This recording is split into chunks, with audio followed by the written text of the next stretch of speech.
नमस्कार। आज हामी तपाईहरुमा वीरेन्द्र वीर विक्रम शाहको शासनकाल र उनको उपलब्धिको बारेमा केही जानकारी लिएर आएका छौं। हाम्रो भिडियो अन्तिमसम्म हेरेर साथ दिनुहोला। साथै हाम्रो च्यानललाई सब्स्क्राइब गर्नु भएको छैन भने सब्स्क्राइब गर्नुहोस् र हाम्रो भिडियो कस्तो लाग्छ कमेन्ट गरिदिनुहोला। वीरेन्द्र वीर विक्रम शाहको जन्म विक्रम सम्वत 2002 साल पुस 14 गते भएको थियो। राजा महेन्द्रले युवराज वीरेन्द्रलाई वीरू भनेर बोलाउँथे। राजा वीरेन्द्र नेपालका 10औं शाहवंशीय राजा थिए। यिनले विक्रम सम्वत 2028 देखि 2058 सम्म नेपालको शासन गरेका थिए। यिनका 3 जना सन्तान युवराज दिपेन्द्र शाह, अधिराज कुमारी सुर्ती शाह तथा अधिराज कुमार निराजन शाहको रूपमा जन्मिएका थिए। वीरेन्द्रका 2 भाइ थिए, धीरेन्द्र शाह र ज्ञानेन्द्र शाह। धीरेन्द्रको राजदरबार हत्याकाण्डमा मृत्यु भएको थियो। यिनको प्रारम्भिक शिक्षा दरबारमा नै भयो। माध्यमिक शिक्षा भारत दार्जिलिङको सेन्ट जोसेफ कलेजबाट पूरा गरेपछि यिनी बेलायतको इटन कलेजमा पढेका थिए। पछि जापान तथा अमेरिकामा पनि यिनले थप अध्ययन गरेका थिए। वीरेन्द्रको विवाह ऐश्वर्या शाहका साथ भएको थियो। वीरेन्द्र वीर विक्रम शाहको शासनकाल तथा उपलब्धि।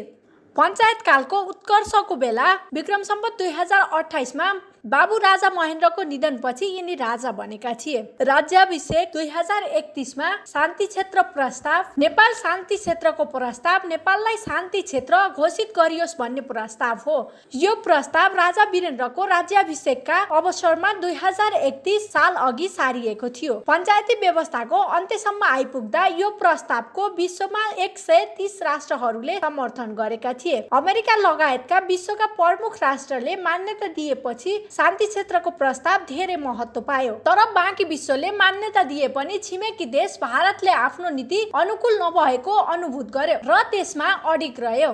हाम्रो भूराजनीतिक वास्तविकता र छिमेकी देशको सोचाइसँग बाँच्दा जति नै कूटनीतिक प्रयास गरे पनि त्यो असफल नै रह्यो। यो प्रस्तावको विरोधमा उत्रिने भारत बाहेक अर्को देश सोभियत संघ थियो। नेपालको यो प्रस्ताव कुनै देशका विरुद्ध लक्षित नभई नेपालले छुट्टै मान्यता पाउन र छिमेकी हुने अप्रिय घटनाबाट नेपाल अलग रहन चाहेको हुनाले शान्ति क्षेत्रको प्रस्ताव अगाडि ल्याएको थियो। पञ्चायत कालमा धेरै महत्त्वका साथ प्रचार भएको थियो। तर यो प्रस्ताव पञ्चायती व्यवस्था ढलेपछि व्यवहारिक बन्न पुग्यो। यता मुलुकमा सोही समयको हाराहारीमा राजनीतिक द्वन्द्व बढ्यो। त्यसबेलाको सरकारले जे गरे पनि विरोध नै गर्नुपर्छ भन्ने मान्यताले राजनीतिक पार्टीहरूलाई गाँच्यो, जसले गर्दा शान्ति क्षेत्रको प्रस्तावले बलियो आधार प्राप्त गर्न सकेन। घरभित्रै चर्को विवाद भयो, जसले गर्दा शान्ति क्षेत्रको प्रस्तावले पूर्णता पाएपछि संयुक्त राष्ट्र संघमा गएर राजाले त्यसको विश्वव्यापी घोषणा गर्ने सोचाइ त्यही अन्त्य भएर गयो। यसरी शान्ति क्षेत्रको प्रस्ताव एक हदसम्म अगाडि बढ्यो र थन्कियो। नेपालको परराष्ट्र सम्बन्धका विभिन्न पाटामा जटिलता हुँदा अघि पनि यो प्रस्ताव चर्चा हुने गरेको छ। त्यस्तै जनमत संग्रह 2037 नेपालमा भएको एक निर्वाचन हो, जसमा बहुदलीय कि निर्दलीय शासन पद्धति लागू हुने भन्ने विषयमा मतदान गराइएको थियो। राजा महेन्द्रले सुरु गरेको दलविहीन पञ्चायती व्यवस्थाको चौतर्फी विरोध भएपछि नेपालमा बहुदल वा तत्कालीन शासनरत पञ्चायती व्यवस्था मान्ने भनेर जनमत संग्रह गर्ने घोषणा भयो। तत्कालीन राजा वीरेन्द्रले विक्रम सम्वत 2036 साल जेठ 10 गते जनमत संग्रहको घोषणा गरेका थिए।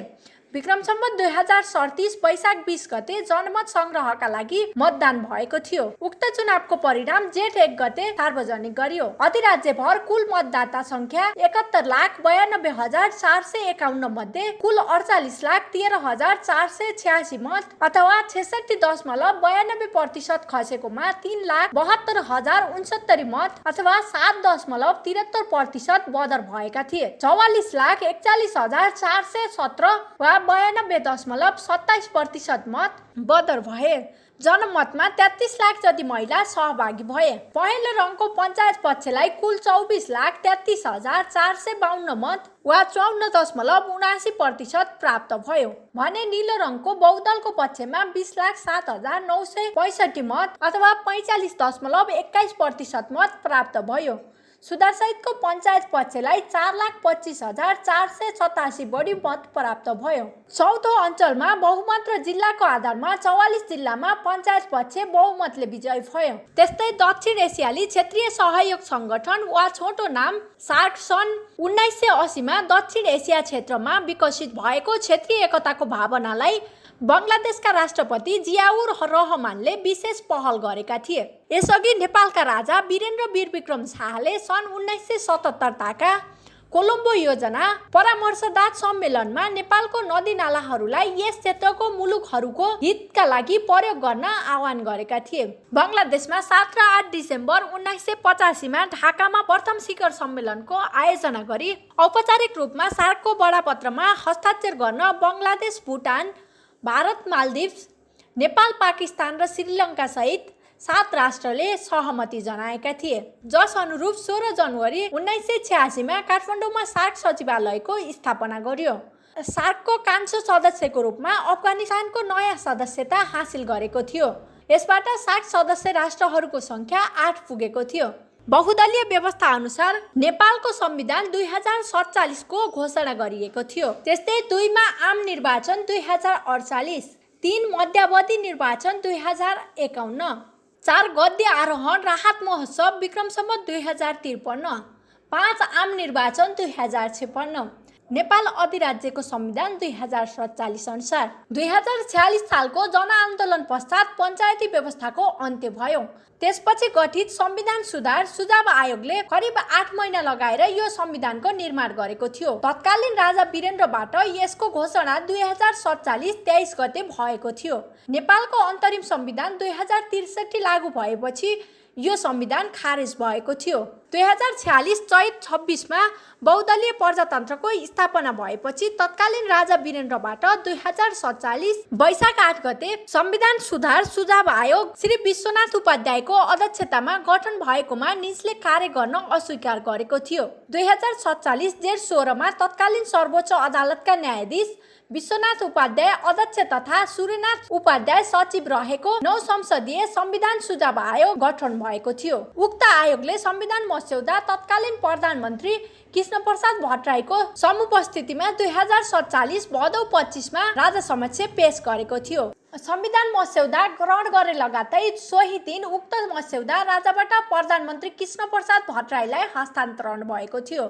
2047 कार्तिक 23 गते राजा वीरेन्द्रबाट उक्त संविधान घोषणा भई जारी भएको थियो। 23 भाग 133 धारा र 3 अनुसूचीमा रहेको उक्त संविधानमा 13 वटा मौलिक हकहरू तथा 16 वटा राज्यका नीतिहरू थियो। कार्यकारिणी अधिकार राजामा थियो। 2 सदनात्मक व्यवस्था थियो। तल्लो सदन प्रतिनिधि सभामा 205 क्षेत्रबाट निर्वाचित 205 सदस्य रहने व्यवस्था थियो। राष्ट्रिय सभामा 60 जना सदस्यहरू हुन्थे, जसमा कानुनमा व्यवस्था भए बमोजिम एकल संक्रमणीय मतको आधारमा 25 सदस्यहरू निर्वाचित हुने व्यवस्था थियो, जसका कम्तीमा 3 महिला साथै 10 जना राजाबाट मनोनयित सदस्य हुन्थे।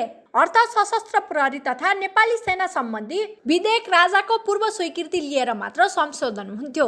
मन्त्रीले राजा समक्ष तथा राज्य मन्त्रीले राजा समक्ष पद तथा गोपनीयताको शपथ ग्रहण गर्नु पर्थ्यो।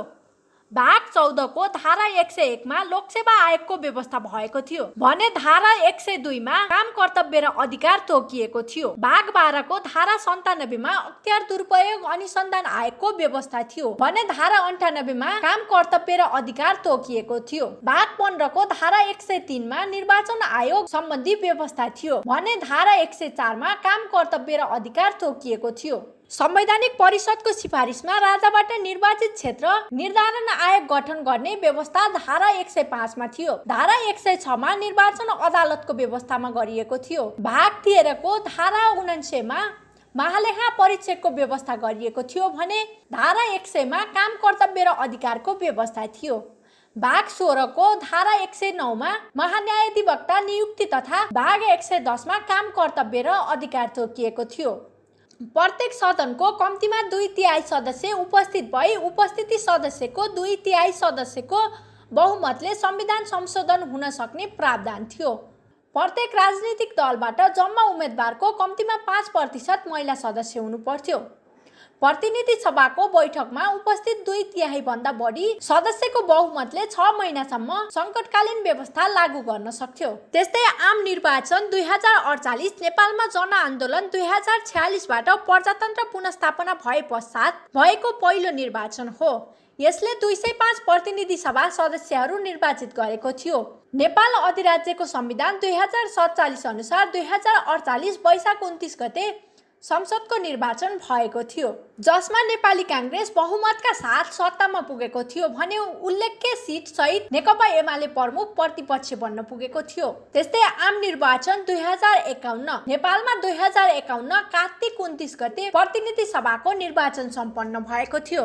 अघिल्लो नेपाली काङ्ग्रेसको सरकार ढलेपछि राजा वीरेन्द्रले नयाँ चुनावको घोषणा गरेपछि चुनाव भएको थियो। नतिजामा नेपाल कम्युनिस्ट पार्टी, एकीकृत मार्क्सवादी लेनिनवादीले प्रतिनिधि सभामा सबैभन्दा बढी सिट जितेको थियो भने नेता मनमोहन अधिकारी अल्पमतीय सरकारको प्रधानमन्त्रीमा नियुक्ति भएका थिए। त्यस्तै आम निर्वाचन 2056 नेपालमा भएको प्रजातान्त्रिक निर्वाचन हो। राजा वीरेन्द्रकै समयमा विक्रम सम्वत 2037 सालमा जनमत संग्रह र आन्दोलन 2047बाट नेपालमा प्रजातन्त्रको पुनर्बहाली भएको थियो। पहिलो पटक विक्रम सम्वत 2036 सालमा पञ्चायत वा बहुदल के रोज्ने भनेर जनतालाई व्यवस्था रोज्न जनमत संग्रहको घोषणा गरिएको थियो। नेपाललाई शान्ति क्षेत्र बनाउने प्रस्ताव विश्व सामु राखेर शान्तिवादी राजाको छवि बनाएका उनको मृत्यु भने रहस्यमय ढङ्गमा कहाली लाग्दो शुक्रबारे पारिवारिक जमघटको बेलामा भएको थियो। तथापि विभिन्न राजनीतिक दलहरू र बहुसंख्यक सामाजिक समस्याहरूको बीचमा झण्डाहरू नेपाली गृहयुद्धको नेतृत्वमा माओवादी विद्रोह र सरकारी शक्तिहरू बीचको विवाद जुन विक्रम सम्वत 2056 देखि 2051 सम्म पुग्यो। शासन सञ्चालनमा जनतालाई केन्द्रबिन्दु मानी जनअपेक्षा बमोजिम शासन सञ्चालन गर्न निरङ्कुशतालाई त्यागी प्रजातन्त्रलाई अँगालेका थिए।